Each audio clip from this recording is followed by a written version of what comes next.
Kiongozi, unaitwa nani na unajishughulisha na nini? Mimi kwa majina naitwa Charles Chilima. Mimi najishughulisha na ujasiriamali. Ndio. Na sana nimebezi sana kwenye huduma za kiwakala au huduma za kifedha. Ndio. Tunatoa huduma kwa ajili ya mawasiliano ya simu. Ndio. Lakini pia miamala ya simu. Ndio. Pamoja na huduma zingine zinazohusiana na huduma za kibenki.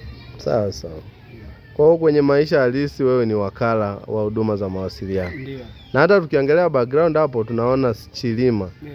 Hivi hii ni kwamba labda ni mtu kaandika ama ni ofisi ambayo inahusiana moja kwa moja na wewe? Hapa ni ofisi ambayo inahusiana moja kwa moja na mimi, na hapa ndipo ofisini kwangu. Okay. Na hizo huduma nilizozitaja zinafanyika hapa. Aise, hongera sana. Asante sana. Sasa kwenye ile movie ya Ngumkumeza tumekuona wewe umeigiza kama mtumishi, pastor, mwinjilisti, kama mtu ambaye anapambana sana kusambaza neno la Bwana. Hebu tuambie kwamba ni upande ule tu wa maigizo ama katika maisha halisi pia unapiga injili? Katika maisha halisi pia napiga injili. Ndio. Mimi ni mwinjilisti. Sawa sawa. Ndio. Kwa hiyo pia nafanya huduma hiyo kwa upande wa kumtumikia Mungu. Bwana, kwa hiyo ulichokicheza pale kwenye movie ndicho unachofanya katika maisha halisi? Ndicho ninachoishi. Kwa hiyo kanisa liko wapi mtumishi? Kanisa liko Imbaseni. Ndio. Tunaita Imbaseni ACT. Ndio. Tuko pale karibu na zahanati ya Imbaseni. Ndio. Juu kidogo ya zahanati ya Imbaseni ndio tunapatikana pale. Kwa hiyo kwa wakazi wa maeneo ya Imbaseni unawakaribisha kanisani? Karibuni sana. Asante sana. Turudi kwenye mada ya Ngumkumeza. Kwenye ile movie tumeona umeigiza na waigizaji tofauti. Hivi katika uhalisia wa kuigiza kuna changamoto gani ambazo unapitia kama mtumishi ambaye kwenye maisha halisi unahubiri, alafu director akaona unafaa kuigiza kama mtumishi? Okay, nafikiri sioni ugumu wowote. Ndio. Lakini ninachokiona kwamba tunahitaji bado nafasi ya kukua.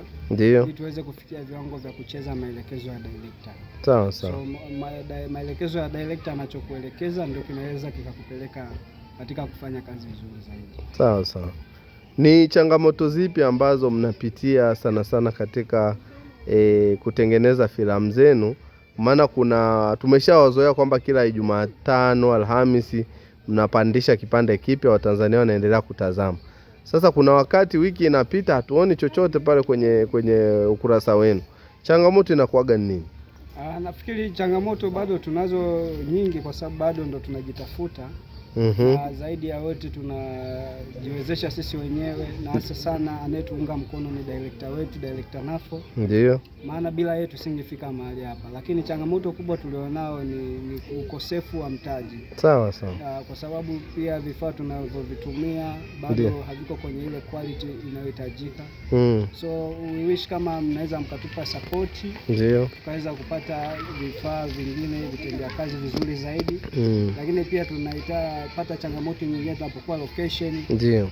Idadi kubwa ya wasanii huwa hawawezi kushiriki katika ratiba zetu tunazokuwa nazo. Kwa hiyo imekuwa pia ni changamoto kubwa kwa upande wetu, kwa sababu wasanii tulionao ni wale watu wanaobadilika. Sawa sawa. Tutakapopata vifaa na kuungwa mkono pia na wasanii zetu, tunaamini tutafanya kazi nzuri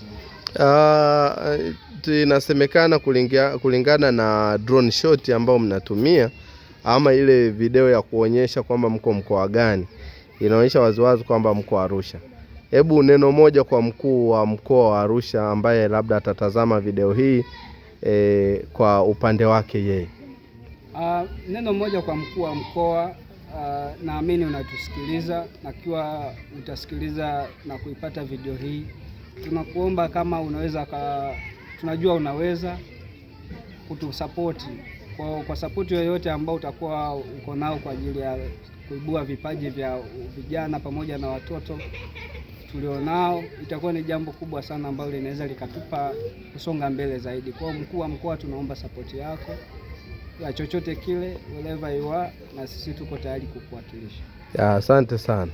Kabla hujaondoka, kuna waziri wa michezo, sanaa, Bwana ndugu Paul Makonda, ambaye aliwahi kuwa mkuu wa mkoa wa Arusha, na baadaye akaja akawa msaidizi wa waziri wa habari na sasa ni waziri kamili. Ungependa kama hii video ingemfikia, ungependa kumwambia nini Mheshimiwa ndugu Makonda? Mimi najua Makonda ni mpenda wa watu. Makonda ni mtu ambaye anaheshimu vipaji na hasa ni mtu ambaye anapenda sana vijana, anapenda kutoa support. Mimi naomba tu kwako Mheshimiwa, karibu uweze kuungana nasi na uweze kuona kile ambacho tunakifanya, uweze kutushika mkono.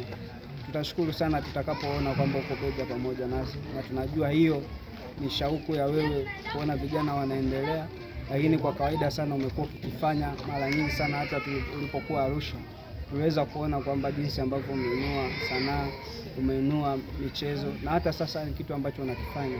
Kwa kupitia hii video tunaomba tuweze kupata ushirikiano wako Mheshimiwa Makonda. Nafikiri ujumbe Mheshimiwa ndugu Makonda, waziri wa michezo, ameupata. Na moja kabisa tuende kwa muigizaji namba 1 ambaye ni Rais wa Jamhuri ya Muungano wa Tanzania, Dr. Mama Samia Suluhu Hassan, ambaye pia ameshiriki kwenye filamu ya kuitangaza Tanzania nje ya mipaka.